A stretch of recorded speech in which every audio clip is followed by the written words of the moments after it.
restore order. The Supreme Court will communicate a date for judgment to all. The Federal High Court in Abuja has fixed October 31st for judgment in a suit seeking to stop the People's Democratic Party from holding its planned national convention. Justice James Omotosho set the date after lawyers for both sides adopted their argument, while reaffirming that his earlier order maintaining the status quo must not be violated. The case was filed by PDP officials from Imo, Abia, and the South-South Zone, who want to hold the convention scheduled for November 15 and 16 in Ibadan.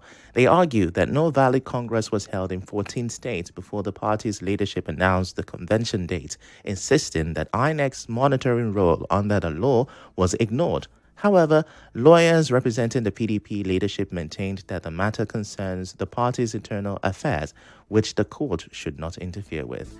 Now, a constitutional lawyer, Professor Richard Mokocha, says the recent protests calling for the release of Nnamdi Kanu stems from what he calls an abuse of the presidential power of clemency.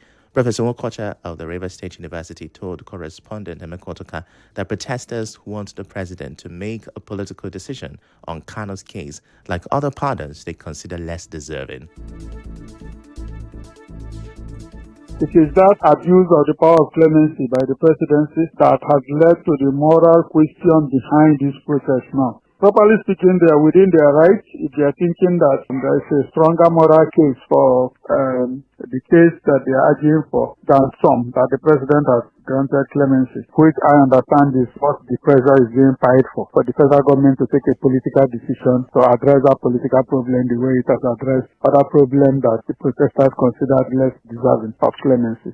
He says while it's unlawful to question Kanu's trial, there's nothing wrong with demanding his release on moral grounds. But again, the matter before a court is a trial, and the court has to make finding one way or the other. Persuading the federal government to withdraw charges or to pardon and all that, it's all right, but we have to recognize that it's a court process, and it's when the court has made an order that the person can be freed, unless the charge is withdrawn by the federal government. Now, recall that Monday's protests led by activist Muonyili paralyzed parts of Abuja and saw the arrest of Kanu's brother Emmanuel Kanu, his lawyer Aloy Ejimako, and 6 others. Meanwhile, Nnamdi Kanu's lawyer Aloy Ejimako has assured supporters that he is safe at Kuje prison, where he's being held after his arrest during the Free Nnamdi Kanu protests. In a post on X, Ejimako expressed concern about how the police handled his case, alleging that the magistrate refused to hear their submissions and ordered they remain in custody till Friday. For the chairman of the correspondent chapel of the NUJ in Abia State, Steve Oko, he fears more protests may follow if Kanu's brother and the lawyer are not released. Now, speaking on Nigeria Info FM's Morning Crossfire, Oko says the protest isn't about intention of national. If they don't release Mazi Nnamdi Kanu's brother and lawyer. Now, come to think of it, even as security agencies, common sense would have taught them the man you are holding is causing this stability in the entire country. How much more now you are also holding his own brother and lawyer, and you think these people will just be snoring? No. They are not even interested in Biafra. Biafra is not the issue here. This young man has been detained and over-detained. We have the later anniversary of the NSAS protest. Details coming up after this break. Mba Clan, Council of Traditional Rulers and Chiefs, heartily congratulates Honorable Chima Boniface Njoko on his success at the just concluded local government election and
This is the news on 92.3 Nigeria Info.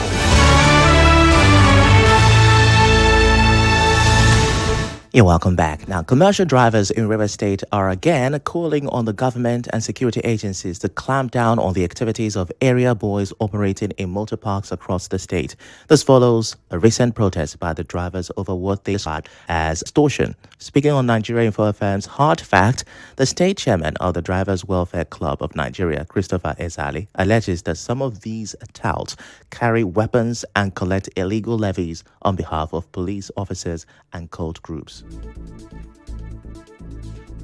There is no means of identification. Just give me your police money, give me your Ackman money, give me your executioner money. Can you ask for men that you don't know the kind of arms inside their pocket? Question. Can one person on stand overpower 7 men? We know them, they are working freely, doing their dirty job freely. The worst part of it, they claim monopoly of the roads. Ezali also lamented the daily harassment and assault faced by drivers. Anniversary of NSAS protests. 5 years after the protest, some say the government joins in killings. About 70-something or 80 officers that were indicted for extrajudicial killings and false appearances of persons. Nothing happened to them. Till today, absolutely nothing happened to anybody arising from that panel recommendation. No officer was tried, none was made. So it was as if we went to Abuja to waste our time. The only good thing that came from that incident is that some families were able to have a closure to what happened to their loved ones. Now, he said the panel did its part, but the federal government failed to implement its recommendations. As a member of the NSAS panel, I will also tell you that nothing has changed because our recommendations were not implemented. The only thing that was they half-heartedly implemented was the issue of compensation. How many persons you said should be paid compensation? But the people that were paid compensation were not half. And that money, to the best of my knowledge, information did not even come from the federal government. It came from the budget of the National Human Rights Commission, who attempted to do one or two things. So the federal government never paid compensation. Bobo Martins adds that police officers continue such act because there are no consequences. In the same vein, Executive Director of We the People, Ken Henshaw, says most states deliberately withheld their panel report to divert attention from the protest. Panels of inquiries that were a negotiation point by the government in response to the demands of the protesters. People went and laid their complaint of abuse and absolutely nothing happened. So it gives the impression that the government only set up these panels of inquiries at the state level to deflect attention from the protest, to get the protesters off the streets. And immediately the protesters left the street, the government abandoned that commitment.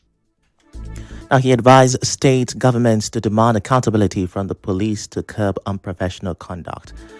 Well, away from that, the Senate has passed a bill prescribing life imprisonment for anyone convicted of defiling a minor with no option of a fine. Lawmakers say it's a major step toward protecting children's rights. The bill, which amends the Criminal Code Act, was earlier passed by the House of Representatives. To weather forecast now, if you live in Rivers State or neighboring states like Bayelsa and Abia, you should expect cloudy skies with chances of morning thunderstorms and light rains from today, Wednesday to Friday. This is according to the Nigeria Meteorological Agency, NIMET. Now, it says residents in the southern part of the country should expect moderate rains and thunderstorms later in the day across most parts of the south. For the central states like Kogi, Benue, Kwara, Nasarawa, and the FCT, the agency expects sunny skies in the morning, followed by isolated thunderstorms in the afternoon and evening. In the north, sunny conditions are expected throughout the morning hours, with slim chances of thunderstorms over parts of Taraba later in the day. NIMET advised residents to stay updated with its weather report and urged airline operators to obtain airport-specific forecasts for safer flight planning. Now we move over to business. Nigeria's stock market continued its positive run on Tuesday, with investors gaining 963 billion naira following strong demand for major equities. The market capitalization rose to 96.13 trillion naira, while the all-share index closed higher at 151,456 0.91 points. Big movers like Score, Nigeria, Omatech Consolidated, Hallmark Holdings, Bua Foods, and Vitafoam drove the rally despite a slight negative market breadth. Now, trading was also active with over 551 million shares worth 20.5 billion naira exchanged across more than 27,000 deals. When we return from this break, we'll tell you about Arsenal's masterclass in the Champions League. Stay with us.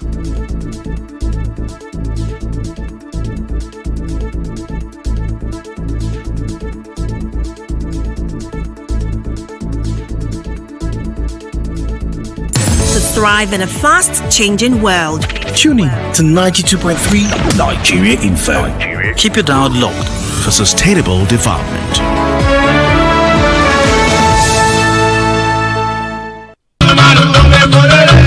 I is in duty as well.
And now in sports, Arsenal blew away Atletico Madrid with 4 goals in just 14 minutes to maintain their perfect Champions League start. And defender Gabriel Mihalis opened the scoring with a header from Declan Rice's free kick before Martinelli and Victor Gyökeres added 3 more in quick succession.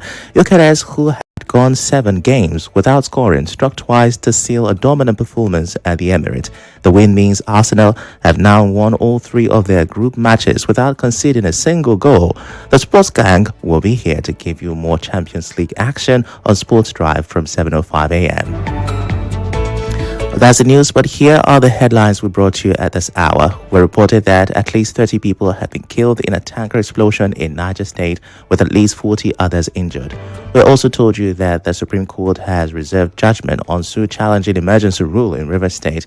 You heard Governor Fubara vowing to relocate the hazardous dump site along Airport Road. And you also heard Rivers Assembly Speaker Martin Amehule saying his legacy will stand the test of time. The news was edited by Ufoma Ebamano. To reach the news team, send an SMS or WhatsApp to 0808 721 7215. I am Ifechukwu Muonyili. Many thanks for listening.